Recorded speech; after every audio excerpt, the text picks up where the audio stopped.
Euh, chers confrères, honorable assistance, bonjour. Nous allons vous présenter les recommandations sur la prise en charge de l'ostéoporose.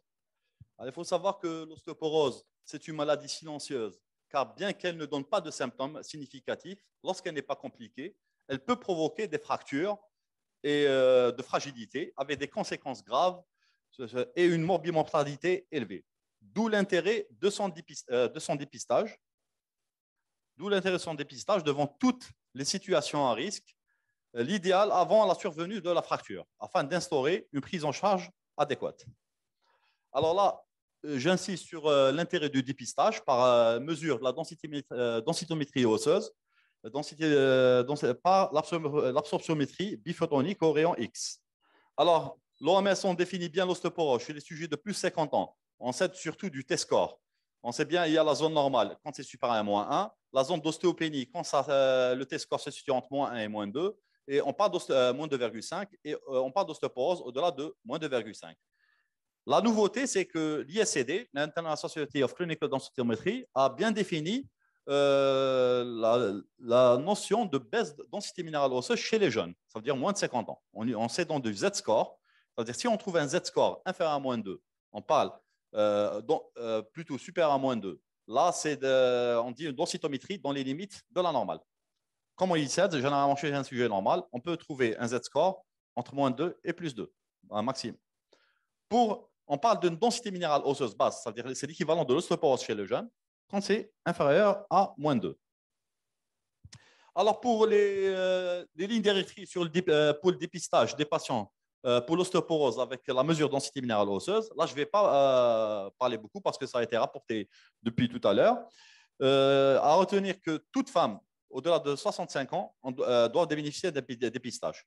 Et pour les femmes de moins de 65 ans, c'est devant la présence de facteurs de risque de perte osseuse et la présence de facteurs de risque de fracture qui ont été cités le long des présentations antérieures. Il y a aussi chez les hommes sont souvent oubliés. Les hommes, au-delà de 70 ans, on doit demander une densitométrie systématiquement. Et inférieur à 70 ans, c'est devant la présence des facteurs de risque de perte osseuse et de fracture. Bien sûr, il y a certains médicaments qui induisent aussi, devant toute prise médicamenteuse, qui induisent des pertes osseuses. Il faut demander une densitométrie osseuse. Et bien sûr, même en absence de facteurs de risque, que ce soit de perte osseuse ou de fracture, le fait que le patient fait une fracture de fragilité. Qu'est-ce que ça veut dire une fracture de fragilité? C'est suite à une chute de sa hauteur. Ça veut dire pas un traumatisme de bas énergie. Là, quel que soit son âge, il doit bénéficier d'une densitométrie osseuse. Et bien sûr, certaines habitudes toxiques, comme l'alcoolotabagisme chronique. Et bien sûr, devant toute cause d'ostéoporose secondaire. Alors, quelles sont les mesures à entreprendre? D'abord, là, j'ai confirmé mon diagnostic d'ostéoporose. Que dois-je faire avant de commencer le traitement, ce qu'on appelle spécifique de l'ostéoporose? Alors, d'abord, c'est la nécessité, la première chose, d'éliminer les autres causes d'ostéopathie. Parce que quand je vous dis la DMO, je vous dis qu'il y a une densité basse, ça veut dire une ostéoporose, mais elle ne peut pas vous dire qu'elle est primitive ou secondaire. C'est la réalisation du bilan biologique qui est la chose la plus importante à faire en premier lieu, afin d'écarter les autres causes d'ostéoporose, ce qu'on appelle secondaire. Il faut agir, ça c'est un volet très important, sur la prévention des risques de chute, bien sûr, informer le malade, informer le patient, et la décision du traitement doit être partagée et compréhensive. Il faut supplémenter toujours un bon apport en vitamine D et en calcium. Alors, qu'est-ce qui est recommandé? Pour le calcium, pour les adultes de moins de 50 ans, pour les femmes de moins de 50 ans par exemple, les adultes moins de 50 ans, c'est tout simplement 1000 mg par jour de calcium.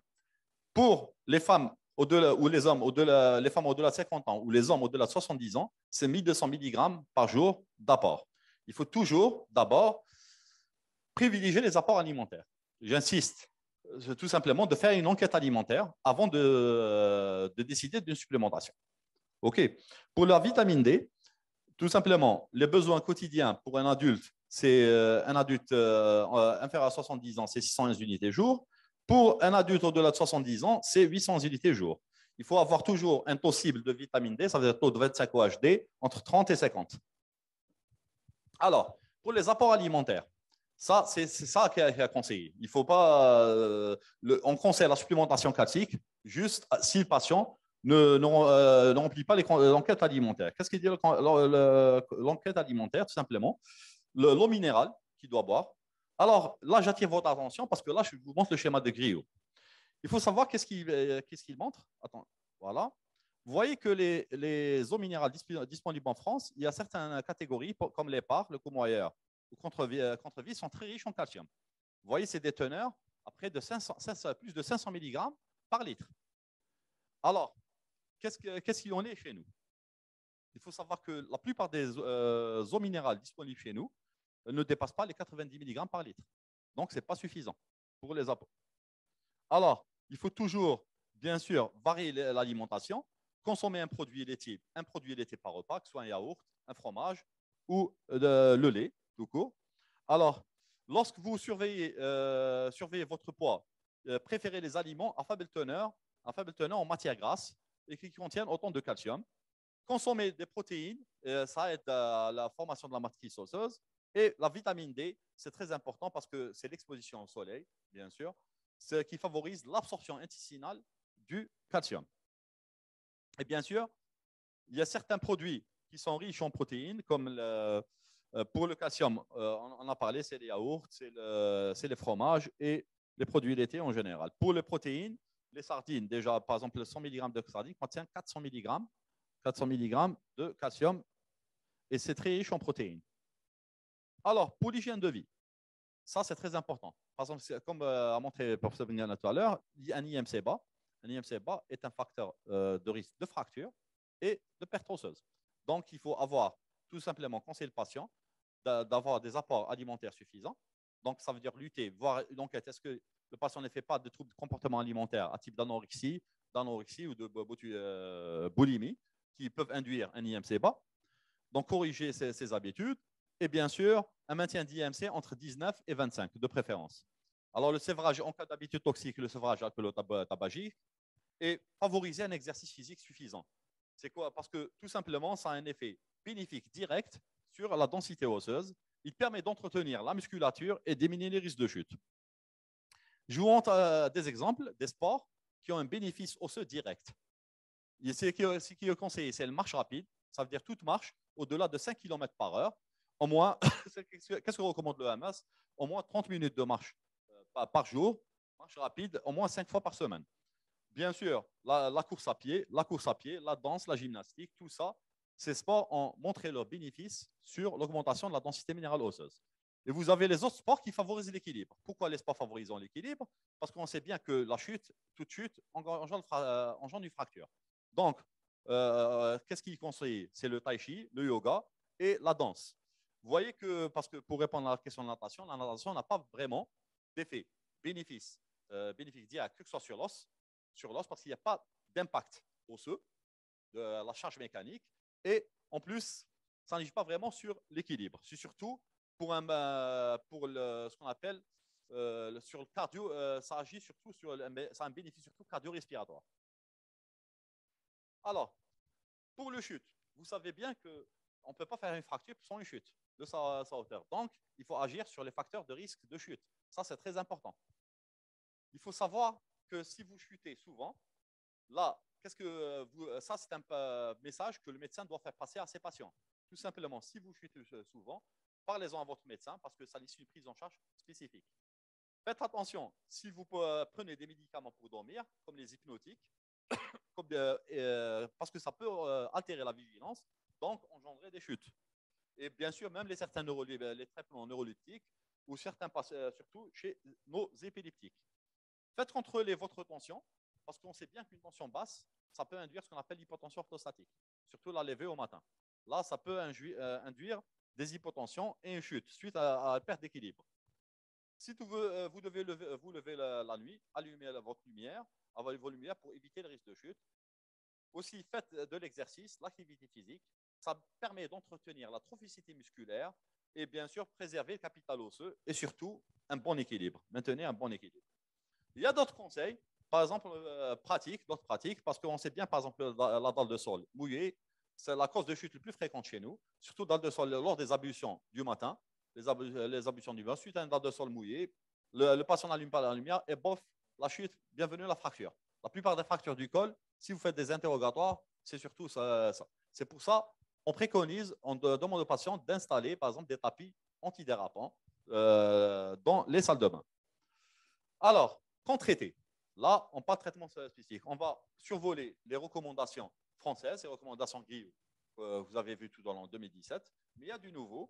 Il y a des recommandations IOF, c'est l'International Osteoporosis Foundation, et l'European Society for Clinical Impact, of Clinical and Economic on Osteoarthritis and Osteoporosis. Ça veut dire que c'est la société européenne qui s'intéresse à l'arthrose et à l'ostéoporose. Il y a les recommandations ASBMR, c'est les recommandations américaines de 2019. Alors, qu'est-ce que pour les recommandations Guillaume, là, je vais passer.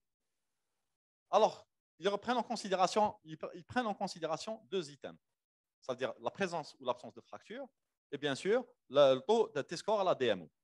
Par exemple, prenons par exemple en absence de fracture, vous devez retenir 3 chiffres entre moins 3, entre moins 2, moins 3 et entre moins 1, moins 2.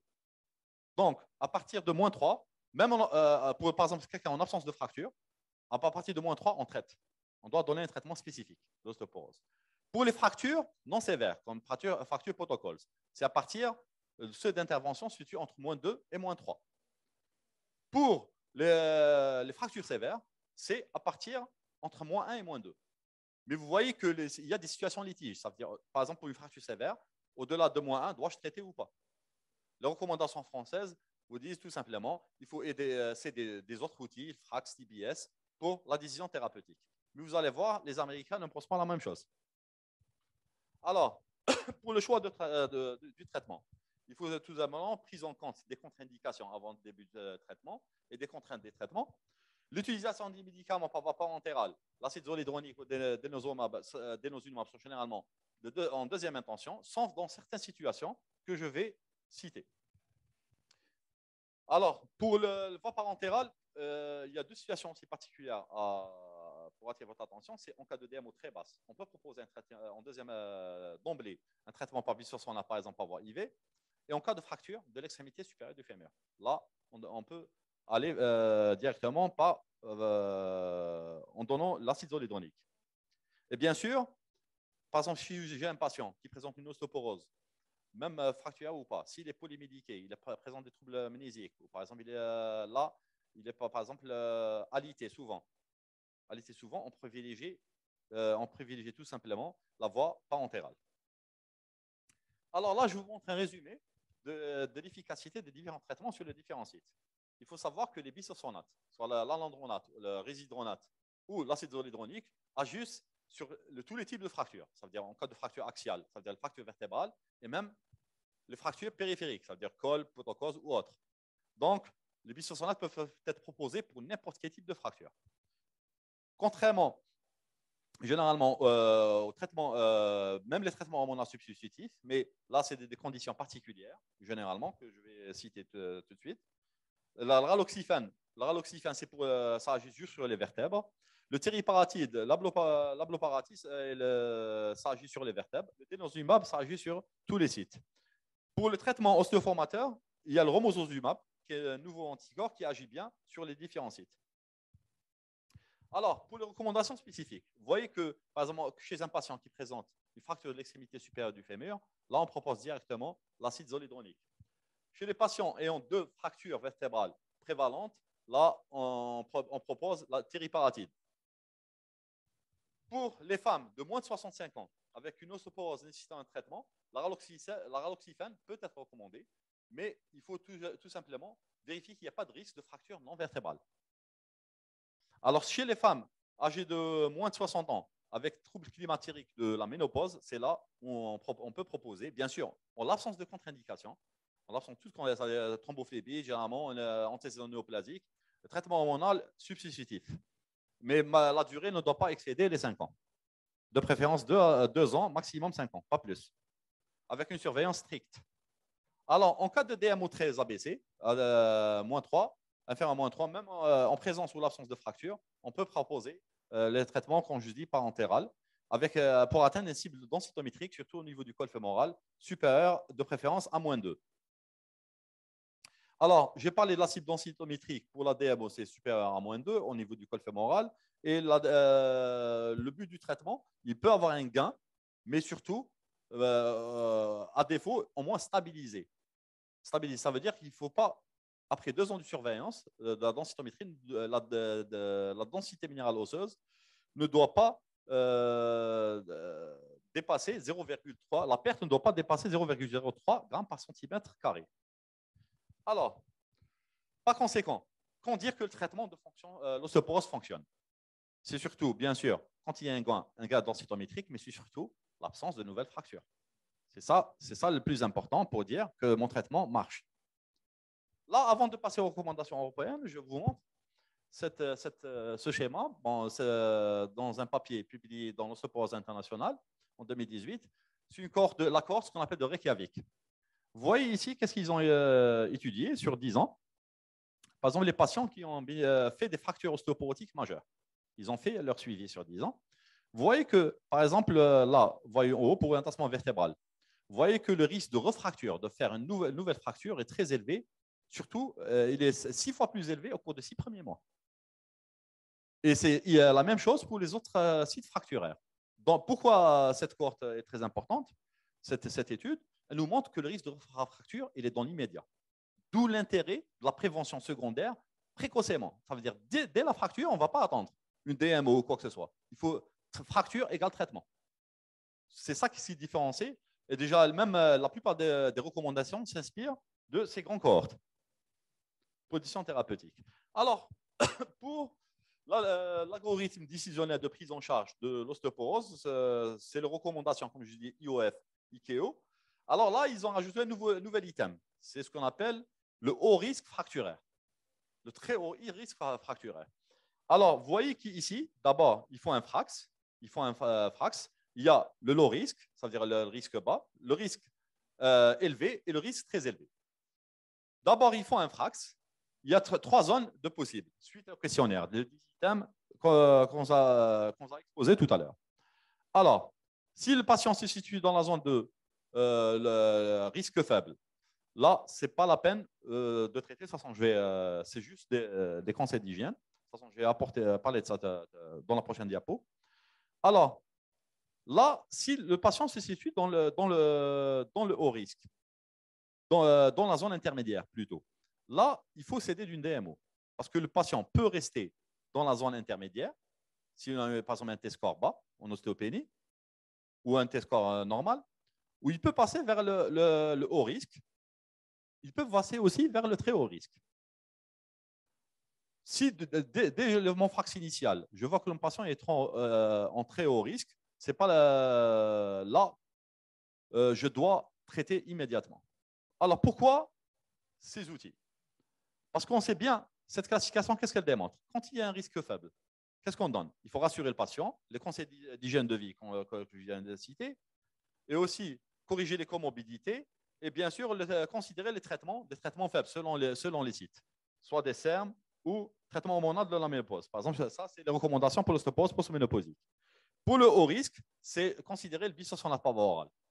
Pour le très haut risque, et ça la nouveauté, c'est directement donner un traitement anabolique. OK. Soit le tériparatide ou le romosozumab, puis suivi d'un traitement anti-résorbeur.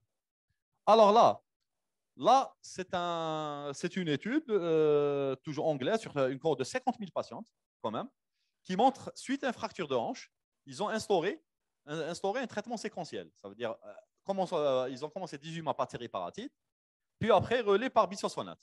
Vous voyez le bénéfice. Pourquoi cette étude? Vous voyez que chez les patients qui ont pris un traitement anabolisant en premier lieu, puis en deuxième intention, anti-résorbeur en deuxième lieu, ils ont sauvé plus de 51,5 fractures par 1000 patients.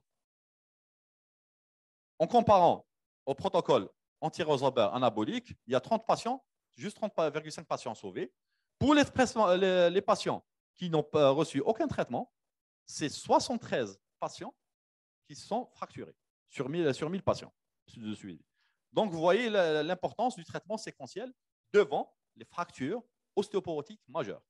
Donc, c'est ça la nouveauté.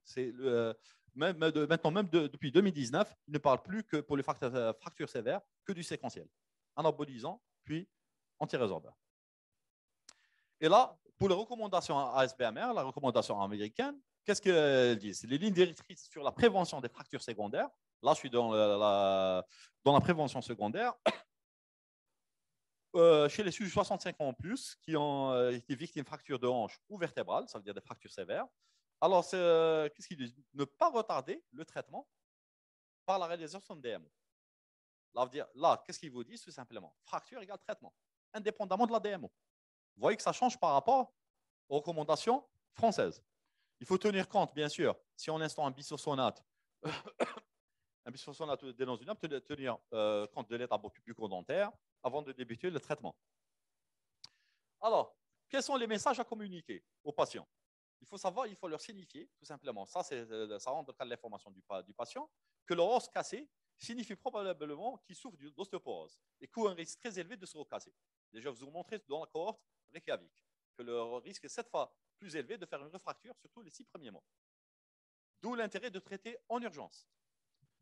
Alors, se briser les os signifie qu'ils peuvent, par exemple, devoir utiliser une machette, une canne, un fauteuil roulant ou déménager de leur domicile à un établissement résidentiel. Ils seront plus à risque de mourir prématurément. Et ça, c'est prouvé surtout suite aux fractures des hanches, que la mortalité est très élevée. Elle est de l'ordre de 25% au cours de la première année. Donc, c'est très important. C'est un patient sur 4 qui risque de passer. Alors, plus important encore, ils peuvent prendre des mesures pour réduire le risque. Donc, toujours, ça revient dans toutes les recommandations, toujours agir sur le risque de chute et le risque, corriger le facteur de risque de perte osseuse. Alors, pour les patients qui ont subi une réparation chirurgicale, par exemple, voilà, j'ai un patient qui fait une fracture, par exemple, de hanche, fracture de hanche, ça ne doit pas retarder le traitement pharmacologique. Qu'est-ce qu'ils préconisent les Américains? À partir du 15e jour, après la fracture, on peut commencer le traitement par voie parentérale. Donc, la DMO, la réalisation